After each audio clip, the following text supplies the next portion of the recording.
ఏకువలో నా గోదారి ఎరుపెక్కింది, ఆ ఎరుపేమో గోరింట పంటయ్యింది.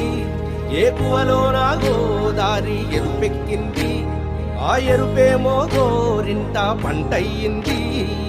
పండిన చేతికెన్నో సిగ్గులొచ్చి ఆహా సిగ్గంత చీరగట్టింది.